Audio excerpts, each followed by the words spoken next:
When I was in high school, my mom asked me to order pizza for family on a Friday night. I looked at the phone number in the phone book and promptly handed the phone to my order partner to place a call. I was too shy to talk to a stranger. Fast forward to college at the University of Illinois. My first time away from my small town, I spent the first several weeks quiet in my dorm room, too homesick but taking early freshman partying. The one frat party I didn't attend was just disappointing that I wanted to throw my books away from my major and head back home to my hometown. The confident behaviors that I needed to pursue this dream were not yet available. And when I looked around, that the confident students working around me on the campus had held high, pursuing the dream that I had set out to achieve, I wanted that kind of confidence too. But my behaviors did not align with this confident attitude. Quiet in my room, shying away from social engagement, not showing up for class because I was worried all that smarter than me, they would not let me to achieve my goal. So I knew that I need to change. Research tells that in order to get people to change, you need to not start with the attitudes, but with the behaviors associated with those attitudes. When people can see themselves behaving differently, they can then begin to act differently. So the question for me were, who am I? Who do I want to become? And how does the person that I want to become behave?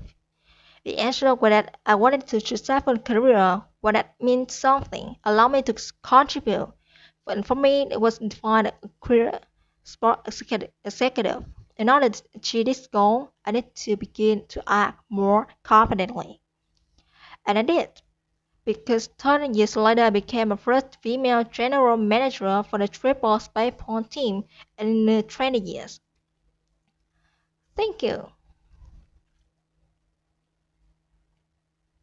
I also went on to hire leadership as female podcast where I interviewed over 90 female executives in sports, an industry that's over 80% male at manager level and above. And time after time, these women have told me that the number one skill they have proved in order to earn their spot at the top of the sport industry is confidence. They, like me, did not possess this confidence necessary to increase their level in the career from get-go. They had to work on the behaviors associated with the attitude in order to propel their career forward. So I'm here today to share with you 6 behaviors you can start today to increase your confidence. Why is it important to increase your confidence? Well, think of this. How would you behave or what could you achieve if you were 10 times more confident? Number 1. Count yourself in. I spoke with a woman about her first time doing satellite reporting at the National Level Festival. She was shaking at her heels, standing courtside, nerves overtaking her until she heard something familiar in her headset. We'll be on in 5, and 3, 2, 1, your life. And she performed with excellence, the nerves melting away. She's an athlete and a former basketball player used to be performing on the court, but the clock and the tactic remain true. Counting will get you started, and the momentum will keep you going. I have used this technique. I have more and confident conversation that I care to record what up. I vividly remember standing in warning thread to Bakersfield 45 minutes before game time, looking at the boss manager and his team wearing a ground color uniform. I wanted to turn and run back to my office and hide, but instead I faced him and I said in my mind, 3, 2, 1, go, and I started working toward him. And when I arrived, we had a very uncomfortable conversation about his still wearing the gold color uniform. Yes, I had asked him the grown man to join the call. It was awkward, but when I asked myself, who am I and how do I behave to answer to stand up for what I believe, what is right, and stand up to conflict. Kevin got me started, and momentum kept me going. Number 2. What if you only had to be brave for a total of 20 seconds? Give yourself 20 seconds of courage. This behavior helped me enormously when I published my podcast Leadership is Female, both title and all, for the onward she here courage. and opinions. And I will remember sitting on a carpet in my closet floor, holding my computer, looking at the upload button, think of myself. Does it ever want more edits? Should I listen one more time? And I told myself, Emily, give yourself 20 seconds courage.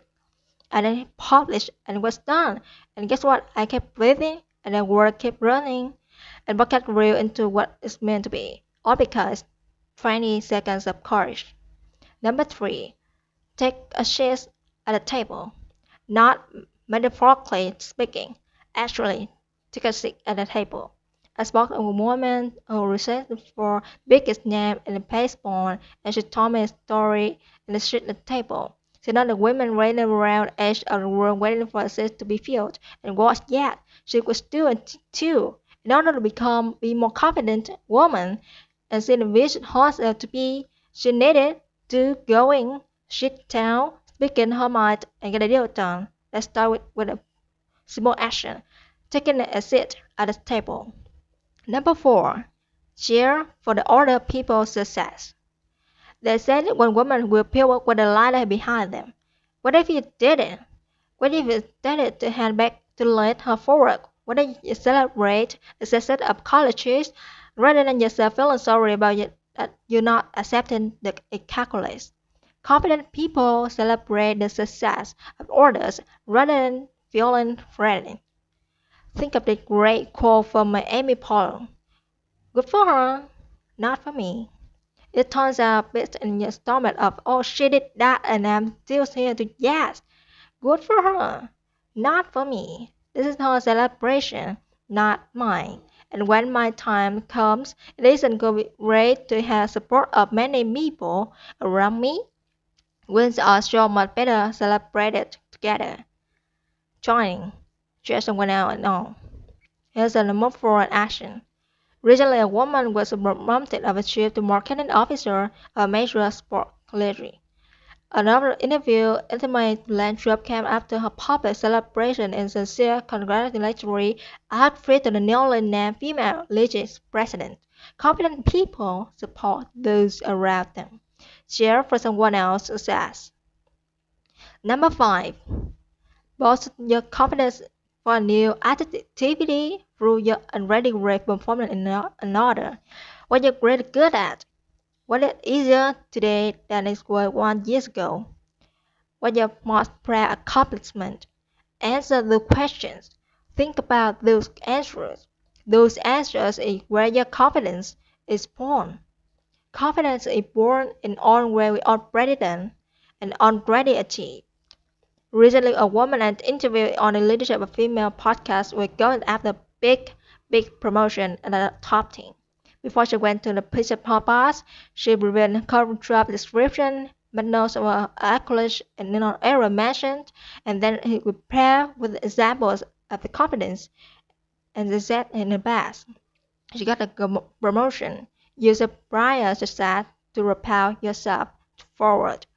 And number six, celebrate constantly. How often do you reach your goal, then immediately move on? When you do this, the recollection of that success is diminished. How can we confidently move forward if we can't remember that we achieved or what yet link the accomplishment to stress? 5 ways to celebrate that are meaningful to you, like creating a highlight reel in your cell phone of your most proud accomplishment. Take your team out of celebrity range when you close the big deal. Buy furniture matches or may order pizzas when you reach a goal. It doesn't matter how you celebrate it, it matters that you do. This way, market your brand to reinforce that behaviors that lead to the success in the first place. I've got a long way from the girl who couldn't order pizza, so women to become here to get a baseball team, podcast, and deliver test time. All because I made the decision to become more confident person. And I hope you do too, because how many currents you score, you will 10 times more confident. Thank you.